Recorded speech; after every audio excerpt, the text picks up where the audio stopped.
Good morning, class. So, the next topic we are going to start today is parallel plate capacitor. So, in this topic, first of all, we have understood that what is a parallel plate capacitor. ये आपको पता है क्या होता है because the capacitor is that device which is used to store the charge on it. जिसके पास इतनी ability है, इतनी कैपेसिटी है कि वो चार्ज को स्टोर कर सकता है. But actually an isolated conductor is not treated as a capacitor. Practically isolated conductor को ट्रीट नहीं किया जाता है. उसके लिए जो अरेंजमेंट हम लैब में यूज़ करते हैं that is what parallel plate capacitor. तो as it is clear from its name, तो इसमें क्या होता है कि दो कंडक्टर्स को ज्वाइन करके रखते हैं और कंडक्टर्स जो है वो डायमेंशनली किस शेप में लिए जाते हैं, तो वो ऐसे होते हैं जिनमें कि 2 डायमेंशनल शेप होता है, सरफेस एरिया होता है, पैरेलल प्लेट्स होती हैं. तो that arrangement in which the two plates conducting plates are placed close to each other and by which the charge can flow from one plate to another because of potential difference. This arrangement is known as parallel plate capacitor. तो parallel plate capacitor को इसमें आपको define भी करना है, definition लिखनी है आपको, जैसे मैंने बताया. The same way you have to write the definition क्या होता है पैरेलल प्लेट कैपेसिटर. उसके बाद आता है पैरेलल प्लेट कैपेसिटर का diagram. So it is just like this. ये जो डायग्राम दिखाया गया है इसकी तरह होता है पैरेलल प्लेट कैपेसिटर और सेम डायग्राम आपको ड्रॉ भी करना है. नोटबुक में आपको ये डायग्राम बनाना होगा. So in this diagram take care of one thing.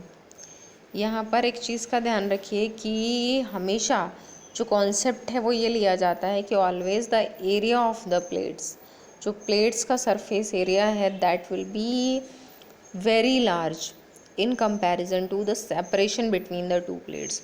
तो हमेशा ये वाला जो कॉन्सेप्ट है कि area is greater than D. D is what the separation between the plates. ये तो अगर ये कॉन्सेप्ट अप्लाई हो रहा है तभी जो अरेंजमेंट है that will be treated as parallel plate capacitor. तो ऐसा क्यों होता है? ऐसा इसलिए होता है कि अगर ऐसा ना रखा जाए तो ये जो आप बीच में इलेक्ट्रिक फील्ड लाइंस देख रहे हैं वो यूनिफॉर्म है, पैरेलल है. तो इलेक्ट्रिक फील्ड लाइंस इस तरह की शो नहीं की जाएंगी बिकॉज कि अगर जो एरिया है प्लेट्स का वो छोटा हो तो क्या क्या सिचुएशन हो सकती है. तो उसके लिए आपने स्टडी किया है कि दो अपोजिट चार्जेस अगर एक दूसरे के क्लोज रखें, one is plus one is minus, तो उन दोनों चार्जेस में यहाँ पर बीच में जो इलेक्ट्रिक फील्ड लाइन आ रही है दैट इज़ स्ट्रेट. और भी कुछ इलेक्ट्रिक फील्ड लाइन्स स्ट्रेट हो सकती हैं, लेकिन जो साइड्स में आती हैं वो वाली इलेक्ट्रिक फील्ड लाइन फिर किस शेप में आती हैं? कर्व शेप में आती हैं. तो अगर जो एरिया है, जो सरफेस एरिया है वो छोटा होता है कंडक्टर का, तो इलेक्ट्रिक फील्ड लाइंस बहुत जल्दी से जो है वो बैंड होना स्टार्ट हो जाती हैं साइड से. और यहाँ पर हमें बहुत ज़्यादा स्ट्रॉन्ग इलेक्ट्रिक फील्ड इसके बीच में दिखानी है. तो इसका मतलब बहुत सारी इलेक्ट्रिक फील्ड लाइंस ऐसी आनी चाहिए जो पैरेलल हों और क्लोज हों, स्ट्रेट हों, ओके, सेम डायरेक्शन हो. तो इसलिए हम जो है वो ये कंडीशन को अप्लाई करते हैं यहाँ पर. अब अगर ऐसा नहीं होता है तो ये जो कर्व होना स्टार्ट होता है ना इलेक्ट्रिक फील्ड का, कर्व डायरेक्शन में जाना जो होता है, this is called fringing of field. एक वर्ड आपको यहाँ मिलेगा. अगर इस हेडिंग से आ जाता है तो आपको you have to take care कि आपको क्या लिखनी होगी.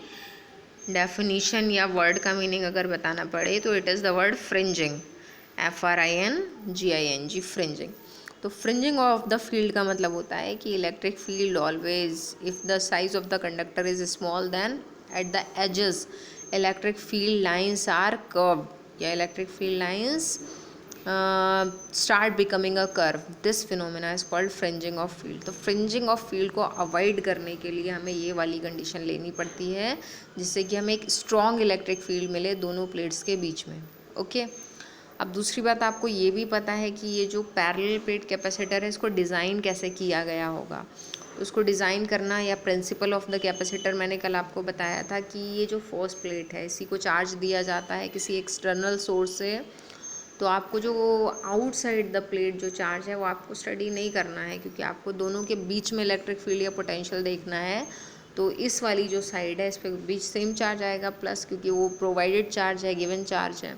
और फिर इस वाली प्लेट पे जो चार्ज आता है that is the charge which is induced because of the presence of first plate. तो इस पर कौन सा चार्ज आता है? माइनस। और ये कहाँ पर दिखाया गया? ये इनर वाली साइड में है, ओके, आउटर वाले रीजन को नहीं दिखाया है इसमें। तो ये माइनस चार्ज है यहाँ पर और यहाँ पर प्लस चार्ज है। तो एक बात और है, एक क्वेश्चन और है यहाँ पर कि अगर आपसे ये पूछा जाता है कि total charge on the capacitor will be what, capacitor पर टोटल चार्ज कितना है, तो हमेशा टोटल चार्ज का मतलब होता है charge given to the capacitor. तो ये मत सोचिएगा कि ये प्लस क्यू और ये माइनस क्यू यानी कि total charge on the capacitor कितना हो जाएगा? 0। तो इट इज़ नॉट सो, ऐसा नहीं है। टोटल चार्ज का मतलब ये तो इंड्यूस चार्ज है। इंड्यूस चार्ज का रिलेशन जो है वो इसके साथ ऐड नहीं कर सकते आप, जो गिवन चार्ज है।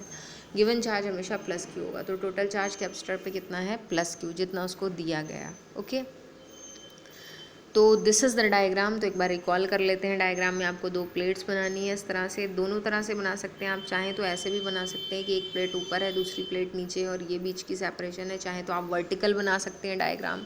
तो ये दोनों प्लेट्स हैं, इनके बीच की सेपरेशन को यहाँ स्मॉल d लिखा गया है। पहले वाली प्लेट पे चार्ज है प्लस क्यू। तो अगर हम सरफेस चार्ज डेंसिटी अगर आपको लिखनी पड़े इसकी, तो Q is equal to sigma A होता है। तो ये प्लस सिग्मा ए और यहाँ पर माइनस सिग्मा ए, ओके। इस पर माइनस चार्ज है। इलेक्ट्रिक फील्ड ई है दोनों के बीच में और पोटेंशियल डिफरेंस जो है वो डेल्टा वी होगा। प्लेट्स का एरिया कैपिटल ए है, okay. So I think diagram is understood now. उसके बाद हम स्टार्ट करते हैं डेरिवेशन। तो आपको फाइंड क्या करना है इसमें? यहाँ आपको फाइंड करना है कैपेसिटेंस। ये जो पैरेलल प्लेट कैपेसिटर है इसकी कैपेसिटेंस आपको फाइंड करनी है। और एक चीज़ याद रखनी है कि पैरेलल प्लेट कैपेसिटर के 3 डेरिवेशंस हैं और वो 3 डेरिवेशंस अलग अलग इसलिए हैं कि कैपेसिटर के बीच में, दोनों प्लेट्स के बीच में कौन सा मीडियम है। तो यहाँ जो हम ड्राइव कर रहे हैं वहाँ पर हमने दोनों प्लेट्स के बीच में मीडियम लिया है वैक्यूम या फिर एयर। और फिर आगे जाके एक कंडीशन होगी जब दोनों प्लेट्स के बीच में डाई इलेक्ट्रिक को फिल करेंगे, यानी कि इंसुलेटिंग मटेरियल कोई भी हो। और लास्ट कंडीशन होती है, लास्ट केस होता है जब दोनों प्लेट्स के बीच में एक मेटल स्लैब को फिल करेंगे। तो यानी कि एक कंडक्टर अगर रखते हैं तो क्या इफेक्ट होगा कैपेसिटेंस पर, अगर एक नॉन कंडक्टर को, इंसुलेटर को रखते हैं तो क्या इफेक्ट होगा। और एक है कि जब फ्री स्पेस है यानी कि वैक्यूम है दोनों प्लेट्स के बीच में, तब कैपेसिटेंस कितनी आएगी। तो ये 3 डेरिवेशंस होते हैं और तीनों में कैपेसिटेंस ही फाइंड करनी होती है, ओके। तो एक बार इलाबोरेट कर देते हैं डायग्राम को। तो ये जो है सबसे पहले कैपेसिटर, मैंने आपको जो बताया था भी, पैरेलल प्लेट कैपेसिटर की डेफिनेशन ये लिखी है। It consist of 2 large plane parallel conducting plates separated by small distance. ये पैरेलल प्लेट कैपेसिटर की डेफिनेशन है। यहाँ से स्टार्ट हो रहा है डायग्राम का explanation. In the given figure let A is area of each plate, D is the distance between the 2 plates। और यहाँ पर एक वर्ड मिसिंग है, एक लेटर मिसिंग है, वो मैंने इसलिए नहीं बनाया था क्योंकि मेरे पास अवेलेबल नहीं था। तो यहाँ पर आ जाता है सिग्मा, ठीक है। प्लेट्स के बाद में आप यहाँ बना देंगे सिग्मा। तो sigma is uniform surface charge density on the 2 plates, okay. तो यहाँ डायग्राम को एक्सप्लेन कर दिया। अब क्या आता है इसके बाद में, अब एक बार फिर से मैं डायग्राम की तरफ ही जाती हूँ कि अगर आपको यहाँ क्या करना पड़ता है, इस डायग्राम में आपको क्या दिखाना है, क्या फाइंड करना है।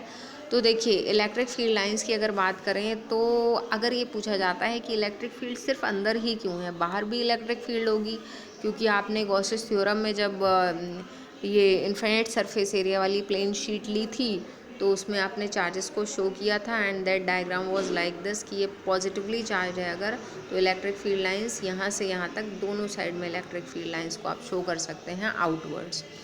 तो उसी तरह से यहाँ भी ये जो प्लस वाली प्लेट है उसमें इलेक्ट्रिक फील्ड लाइन यहाँ आउटवर्ड्स होगी और यहाँ पर आपको डायरेक्शन ये दिख रही है, ठीक है। अगर माइनस वाली प्लेट की बात करें तो माइनस वाली प्लेट पर इनवर्ड्स होती है, तो दोनों साइड में नहीं, बल्कि अभी मैं बताऊंगी इसका। प्लस वाली प्लेट के लिए क्लियर है कि आउटवर्ड्स होगी, ओके। तो प्लस वाली प्लेट पर आउटवर्ड्स है, तो यहाँ पर आपको एरो दिखाई दे रहे हैं। अगर आउटर रीजन की बात करें तो फील्ड जो है वो इस तरफ है, ठीक है। अब आते हैं माइनस वाली प्लेट की तरफ। तो माइनस वाली प्लेट की तरफ इंटीरियर में तो फील्ड की ये डायरेक्शन होगी, यानी कि इंटीरियर में दोनों की फील्ड, चाहे वो प्लस प्लेट हो या माइनस प्लेट हो, दोनों की फील्ड एक ही डायरेक्शन में है। ऐसा इसलिए आपको याद रखना है क्योंकि आप इलेक्ट्रिक फील्ड जब नेट फाइंड करेंगे, टोटल इलेक्ट्रिक फील्ड, तो उसमें आपको ऐड करना पड़ेगा या सब्ट्रैक्ट करना पड़ेगा, that depends on the direction. तो अगर आपको इंटीरियर में इलेक्ट्रिक फील्ड फाइंड करनी हो तो देखिए इंटीरियर में प्लस होगी, दोनों प्लेट्स की इलेक्ट्रिक फील्ड का सम होगा क्योंकि दोनों की डायरेक्शन सेम है। लेकिन अगर आप बात करें आउटर रीजन की, तो आउटर रीजन में इस तरफ इसकी इलेक्ट्रिक फील्ड की डायरेक्शन ये है और ये वाली जो है डायरेक्शन ये किधर होगी, तो आपको पता है इस वाली प्लेट पे इंडक्शन का फिनोमिना लग रहा है, तो इन साइड तो माइनस चार्ज है, लेकिन इंडक्शन की वजह से आउटर वाली साइड पे कौन सा चार्ज होगा, प्लस। तो इलेक्ट्रिक फील्ड की कौन सी डायरेक्शन मिलेगी, इस तरफ। ओके, तो इलेक्ट्रिक फील्ड इधर है और इधर है, यानी कि आउटर रीजन में तो इलेक्ट्रिक फील्ड कैंसिल आउट हो जानी है क्योंकि आउटर रीजन में दोनों प्लेट्स की इलेक्ट्रिक फील्ड की डायरेक्शन अपोजिट है।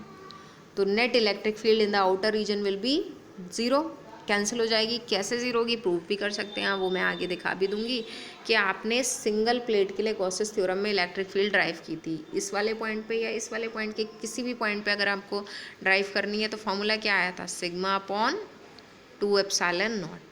ठीक है, तो इसके लिए sigma upon 2 epsilon not plus हो जाएगी, इसके लिए sigma upon 2 epsilon not minus हो जाएगी, दोनों को ऐड करेंगे तो आंसर क्या आएगा, ज़ीरो। कहाँ पर आएगा आंसर ज़ीरो, आउटर रीजन में। ठीक है, अगर आप इनर रीजन की बात करें तो यहाँ पर इसकी electric field sigma upon 2 epsilon not plus sign के साथ, इसकी भी electric field sigma upon 2 epsilon not plus sign के साथ, तो दोनों को ऐड करेंगे तो net electric field sigma upon epsilon not हो जाएगी। ठीक है, तो डायग्राम से एक बार मैंने दिखा दिया आपको, एक बार फिर से हम इसको डेरिवेशन पे आते हैं। तो नाउ लुक एट दिस। तो अभी क्या बताया मैंने कि आउटर रीजन की अगर बात करें, अबव द अपर प्लेट, यहाँ अपर और लोअर प्लेट इसलिए लिखा था मैंने कि डायग्राम अगर इस तरह से बना है तो ये अपर ये लोअर, यहाँ आप चाहें तो अपर लोअर वर्ड्स को हटा सकते हैं क्योंकि अगर आप डायग्राम वर्टिकल में बना रहे हैं तो आप लिख दीजिएगा कि in the outer regions to the left of first plate and to the right of second plate, ऐसे करके लिख दीजिएगा। The electric field due to the 2 charge plates cancel out and the net electric field is zero. ठीक है, तो मैंने फिर यहाँ पे सिम्बल्स छोड़ दिए हैं क्योंकि मेरे पास अवेलेबल नहीं था सिम्बल। तो ये sigma upon 2 epsilon not minus यहाँ भी आ जाएगा सिग्मा अपॉन 2 एप्सिलॉन नॉट। ठीक है, तो इसको अभी जैसे मैंने बताया था आप इस स्टेप को ऐसे लिखेंगे, sigma upon 2 epsilon not minus sigma upon 2 epsilon not, ये है स्टेप, इज इक्वल टू क्या आ जाएगा, ज़ीरो। ठीक है, उसके बाद नेक्स्ट आते हैं, अब लिखेंगे इसके बाद में कि net electric field between the 2 capacitor plates. तो नेट इलेक्ट्रिक फील्ड जो दोनों प्लेट्स के बीच में आएगी उसमें आपको क्या करना है, यही रिलेशन आपने लिखा था, इसी रिलेशन में आपको क्या कर देना है, प्लस। तो अगेन हम रिपीटिंग प्लस क्यों कर रहे हैं, क्योंकि एक की इलेक्ट्रिक फील्ड इस डायरेक्शन में हो, दूसरे की इसमें, तो सेम डायरेक्शन आ रही है ना, कहाँ आ रही है, इंटीरियर में, तो आपको क्या कर देना है, प्लस। तो प्लस कर देने से ये हाफ और ये हाफ ऐड करके क्या बन जाएगा, सिग्मा अपॉन एप्सिलॉन नॉट। ठीक है, तो सिग्मा अपॉन 2 एप्सिलॉन नॉट और sigma upon 2 epsilon not add करेंगे तो बन जाएगा सिग्मा अपॉन एप्सिलॉन नॉट। तो यहाँ पर inside the 2 plates, in between the 2 plates या interior region of the 2 plates कैसा हो जाएगा, इलेक्ट्रिक फील्ड कितनी हो जाएगी, सिग्मा अपॉन एप्सिलॉन नॉट। अब आपको फाइंड करनी है कैपेसिटेंस, तो कैपेसिटेंस का फॉर्मूला होता है C is equal to Q upon V. तो उसके लिए आपको जो है वो V भी फाइंड करना पड़ेगा, पोटेंशियल भी फाइंड करना पड़ेगा। तो पोटेंशियल का फॉर्मूला आप लिखेंगे potential difference between the 2 plates. तो potential difference between the 2 plates जब आप लिखेंगे तो फॉर्मूला हो जाएगा V is equal to ED, electric field into separation. तो इलेक्ट्रिक फील्ड इंटू सेपरेशन के लिए फिर से जो है इलेक्ट्रिक फील्ड अभी आप फाइंड कर चुके हैं, कितनी ही electric field, sigma upon epsilon not into separation कितनी है, D। ओके, तो sigma upon epsilon not into D, ये क्या आ रहा है, ये आ रहा है पोटेंशियल। अब आप फाइंड कर सकते हैं कैपेसिटेंस, तो आपने कैपेसिटेंस का फॉर्मूला लिखा Q अपॉन V। तो Q को भी चेंज करेंगे, V को भी चेंज करेंगे, how it will be changed. तो देखिए अब यहाँ लिखा C is equal to Q upon V. तो यहाँ पर जो है वो आपने 2 चेंजेस करे। देखिए इस रिलेशन के बाद मैं थोड़ा सा बाय राइटिंग समझा दे रही हूँ। तो C is equal to Q upon V लिखा है ना, Q होती है सरफेस चार्ज डेंसिटी, तो उसको आपने लिख दिया सिग्मा ए, और V अभी आप ड्राइव करके लाए हैं। ठीक है, तो V जो आप ड्राइव करके लाए हैं वो कितना है, sigma upon epsilon not into D.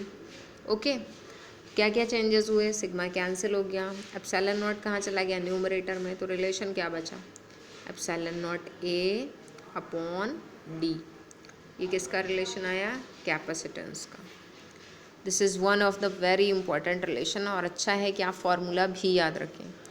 तो कैपेसिटेंस जो है वो कितनी होती है, epsilon not a upon D, और एप्सिलॉन नॉट ही ये बता रहा है कि ये जो कैपेसिटेंस है ये कहाँ पर है, जब प्लेट्स के बीच में वैक्यूम है, फ्री स्पेस है, क्योंकि एप्सिलॉन नॉट फ्री स्पेस के लिए, वैक्यूम के लिए यूज़ किया जाता है, परमिटिविटी ऑफ फ्री स्पेस कहलाती है ये।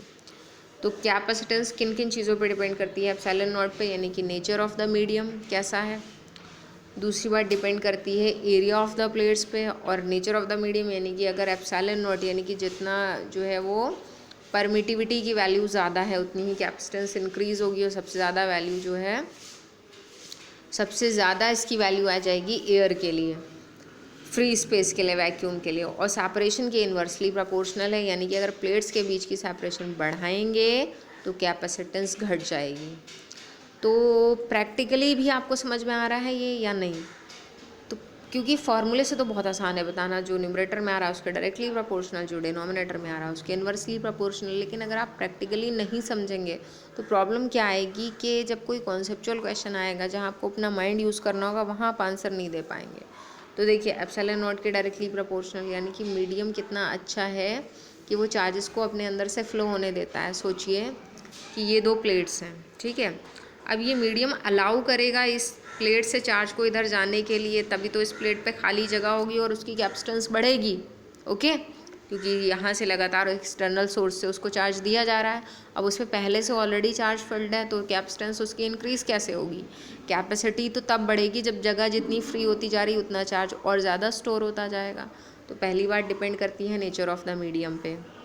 दूसरी एरिया ऑफ द प्लेट्स, क्योंकि प्लेट का एरिया जितना बड़ा है, ऑब्वियसली ये तो बहुत क्लियर है कि प्लेट का एरिया जितना ज़्यादा है उतनी खाली जगह होगी, उतना फ्री स्पेस मिलेगा, उतनी कैपेसिटी बढ़ेगी चार्ज को होल्ड करने की। तीसरा है डिस्टेंस के इन्वर्सली प्रोपोर्शनल कैसे है, तो प्लेट दूसरी अगर यहाँ ना होके यहाँ चली जाती, सेपरेशन बढ़ गई, ठीक है, तो सेपरेशन बढ़ जाने से क्या होगा कि इसका चार्ज जो है वो इधर बहुत रेयरली जाएगा, क्योंकि अट्रैक्शन ही नहीं मिल रहा है। नेगेटिव वाली प्लेट क्लोज रखी होगी तभी तो अट्रैक्शन मिलेगा, और नेगेटिव वाली प्लेट दूर चली गई तो अट्रैक्शन ही नहीं मिल रहा है, ये चार्ज मूव ही नहीं कर पा रहा है इधर। जब मूव नहीं करेगा तो फिर जगह खाली कैसे होगी और कैपेसिटेंस कैसे इंक्रीज होगी। तो कैपेसिटेंस का मतलब capacity to hold the charge, कि उसको चार्ज को स्पेस मिलना चाहिए होल्ड करने के लिए। ओके, तो ये जो है तीन चीज़ें हैं जिन पर डिपेंड करती है कैपेसिटेंस। ओके, तो इसी को एक बार हमने यहाँ पर लिख दिया है कि factors on which capacitance depends. तो सबसे पहला आपने लिखा एरिया ऑफ द प्लेट, कर दीजिएगा इसको, बाय मिस्टेक प्लेस लिखा है ये। दूसरा है डिस्टेंस बिटवीन द प्लेट्स, और तीसरा है परमिटिविटी ऑफ द मीडियम।